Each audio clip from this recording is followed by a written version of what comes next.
I've made this point before, but to be eclectic in this video series, I'd like to remind you that Revy isn't a badass, she's just a scared girl who hates herself just like you. If there's one point that's consistent in every single Black Lagoon video I've made, it's that Revy wants to be saved by Rock. Whether it was planned or initially subconscious, Revy yearns for a way out of this criminal underworld hellscape that is all she's ever known. And this Japanese businessman with virtue seems to be a possible route out for her. Now that can sound wacky if this is the first Revy video of mine you're watching somehow, but I would implore you to go back and at least watch my Rock and Revy best anime relationship video for context on that stance, since I don't want to go back over it all again in this video. It's still probably my favorite video that I've ever made. Instead, let's focus more on the weaknesses and hidden truths in Revy's character that don't make her badass just like Balalaika, but make her a better character. Revy has developed a very cynical mindset because effectively she's given up. I love implicating this scene and I'll do it here again, but the first insight we get into Revy's deeper thought process, the first time we have something outside of her actions to judge and understand Revy by, is when she gives her infamous monologue inside the submarine. I often talk about how much I love this scene, but that's because of the voice performance here on behalf of Revy's voice actress, and the characterization that comes with it. I don't like this scene because I think what Revy is saying here is right or speaks to a deeper human truth or something. In fact, this is perhaps Revy's darkest and most lost moment. This preamble is just bullshit. She's trying to convince herself that Rock has no authority to judge her for her actions, because he doesn't know what it's like to be her. It's the old no one understands me thing, and Revy defaults to this line to justify just about everything terrible she's ever done. She's convinced that if anyone had gone through everything she's gone through, then they'd see the reason that got her into this situation. And Revy has some legs to stand on in this regard since her backstory is completely fucked up. She comes from the slums of New York City from a broken home with an abusive and alcoholic and neglectful father, who she eventually kills herself after she is raped by a police officer and no one cares about her or tries to help her, including her father. This all undeniably made her a person that could survive in Roanapa as she now kills and steals for a living. But as difficult a position this is, Revy did take the easy way out. Instead of becoming a better person, she embraced everything that made her miserable, and is still miserable because of it. Again, Dumbledore proves to be the most relevant philosophy professor in fiction, as sometimes people have to choose between what is right and what is easy, and Revy didn't choose what was right. But her point is definitely sympathetic and relatable, because that is a difficult decision and who could blame her?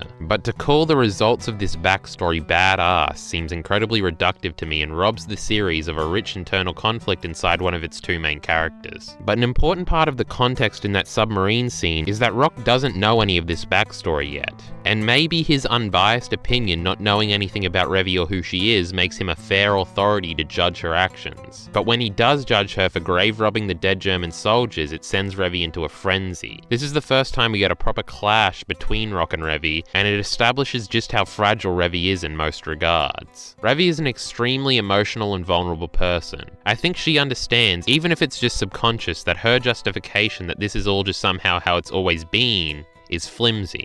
And Rock poses the biggest threat to her actually having to confront the person she's become, which is another way their dynamic works so well. If she doesn't believe that everything she does is inherently justified, then what does that make her? Everyone thinks what they are doing is inherently reasonable and right because they thought it up. And they can't be wrong. But Roanapa is almost Revy's safe space where everyone is just like her, and likely have the same wounds that justify why they are in the same position as her. Outside of the city and with some introspection, Revy's entire identity could fall apart, and that's evident because whenever she is forced to think about her past, she breaks, and this usually coincides with her wanting to try and kill Rock. With the example in the submarine, she goes crazy following this and massacres a boat full of Nazis, which is justified from her and the audience's perspectives because they are Nazis who attacked the Lagoon Company first. But when Dutch has to stop her from killing General Boat Staff, who had nothing to do with the attack or the ideology, that's not justified either way. And we see how lost Revy can get when she's angry. She even tries to kill Dutch in that same episode. And then later it happens again in Roberta's blood trail near the end. But that has far different context to set it up. But the breakdown happens for the same reason. She's forced to confront herself in her past as she's left out of the fighting. Revy doesn't like to be confronted with moral judgments from other people, because she is dancing on a very thin rope in her safe space in Roanapa, and that doesn't seem like a very badass thing to do. And it would seem like a pretty major misunderstanding of everything going on here to call it such, wouldn't you agree? But this goes further, because Rock also brings out the best in Revy, and not in some abstract way where the introspection is actually really good for her in the long term, as I do think Revy might be more inclined to kill Rock rather than change, but when Revy is with Rock, she is her most moral. She's extremely protective of Rock, which is something that's admirable. She repeatedly tries to hide him from the horrors going on around him, first with the twins, when he comes into contact with them, and later with Yukio. With the twins, Revy even beats the shit out of one of them when they freak Rock out, and she tries to shield him when the surviving one is shot at the dock. And with Yukio, she ignores that she just got impaled by a samurai sword and pleads with Rock to not watch Yukio kill herself, fearing that it would scar him. But ultimately, by implicating my own interpretation of Revy, and that she just wants to be saved by Rock, you can handwave all these good acts as just good acts disguised as selfish actions. But around Rock in Japan, outside of her comfortable environment, she acts different and more relaxed, and isn't forced to kill or steal anything. So it's all part of this dichotomy where Revy being around Rock makes her confront things from her past and makes her hate him, and that being around Rock actually makes Revy the best version of herself. These two things should be contradictory, but they never are. Not with real people in real relationships. It's both good and bad for all parties involved. And all this makes Rock and Revy the best anime relationship, but now we found ourselves in the wrong video again. But actually we haven't, since this vulnerability and complexity is ignored by people who just label Revy as a totally awesome badass character and move on, which is the main critique of the video. But the overall point here is that Revy does have it in her to be a better person. She is not forever gone. She would likely be haunted forever because of her backstory and her previous actions. But if she were to confront these things about herself and settle down with Rock in, say, Japan, maybe she could be a good person. That's what's demonstrated through this, because no one likes being what Revy is. Revy definitely doesn't like what she's become, but she will likely never take those steps to get her out. Because it is hard for people to change after all. And at the end of the series, nothing has really changed. In fact, she's probably just unknowingly brought Rock down to her level, but this video isn't about Rock. But the final scene of the series effectively is just the two of them coddling each other around a small fire, ignoring the massive blizzard happening outside. Realizing that they are stronger together to fight against the city and everything it embodies, even if it seems like the city will never change. Even after a massive fight, they come back together,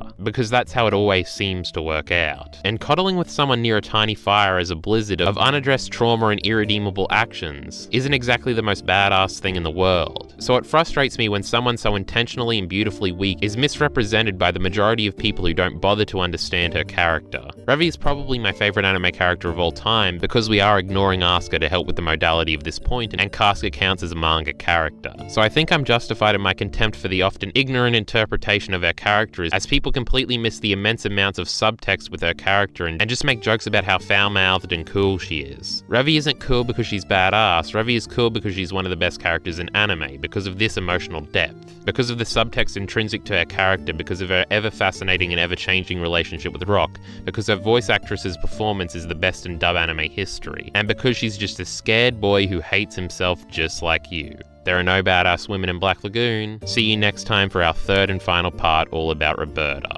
Support links in the description below. Thanks.